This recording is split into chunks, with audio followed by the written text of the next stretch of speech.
നമ്മൾ ഇതിന് മുൻപും പറഞ്ഞിട്ടുണ്ട്, കേരളത്തിൽ 6 കോർപ്പറേഷനുകളുണ്ട്. പക്ഷേ ക്യാമറ കണ്ണുകൾ തിരയുന്നത് ഒരേ ഒരു കോർപ്പറേഷനിലേക്കാണ്, തിരുവനന്തപുരത്തേക്ക്. എന്നാൽ ഇതേ ക്യാമറ കണ്ണുകൾ അവിടെ നടന്ന ഒരു സംഭവം വലിയ വാർത്തയാക്കിയില്ല. അതിന് പിന്നിലൊരു കാരണമുണ്ട്. അത് വാർത്തയായാൽ ഇവർ പടച്ചുവിടുന്ന പ്രൊപ്പഗണ്ട പാടെ തകരുമെന്ന് ഇവർക്കറിയാം.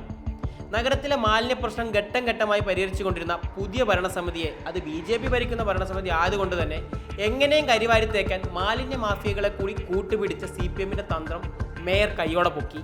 ഇരുട്ടിന്റെ മറവിൽ മാലിന്യം നിക്ഷേപിച്ച് നഗരത്തെ മലിനപ്പെടുത്താൻ വന്ന പൊട്ടൻ ഷമീർ എന്ന CPM പ്രവർത്തകനെ കഴിഞ്ഞ ദിവസം കേരള തമിഴ്നാട് അതിർത്തിയിൽ നിന്നാണ് കേരള പോലീസ് പിടികൂടിയത്. തങ്ങൾ ജീവിക്കുന്ന സ്വന്തം നഗരത്തെ മലിനപ്പെടുത്തിയും രാഷ്ട്രീയം കളിക്കാം, ജനജീവിതം ദുസ്സഹമായാലും കുഴപ്പമില്ല എന്നതാണ് ഇവരുടെ മനസ്സിൽ. ഈ താല്പര്യങ്ങൾക്ക് മുതിർന്ന പാർട്ടി പ്രവർത്തകരും മുൻ മന്ത്രിയും ഉൾപ്പെടെ ഒത്താശ ചെയ്യുന്നുവെന്ന വാർത്തകളും വരുന്നുണ്ട്. 45 വർഷമായി ഇവിടെ നിന്നിരുന്ന വ്യവസ്ഥിതിയെ മാറ്റാൻ ഒരാളെ കൊണ്ട് സമ്മതിപ്പിക്കില്ല എന്ന നെറികെട്ട രാഷ്ട്രീയമാണ് തിരുവനന്തപുരത്ത് മാഫിയകളുടെ ചെലവിൽ ജീവിക്കുന്ന ഇടത് ശക്തികൾ പ്രയോഗിക്കുന്നത്. ഇതെല്ലാം ജനങ്ങൾ കാണുന്നുണ്ട്. നിങ്ങളത് ഓർത്താൽ നല്ലതാണ്. ഇല്ലെങ്കിൽ നിങ്ങൾ എങ്ങനെ കൈകാര്യം ചെയ്യണമെന്ന് ജനങ്ങൾക്കറിയാം. അവരത് ചെയ്യും.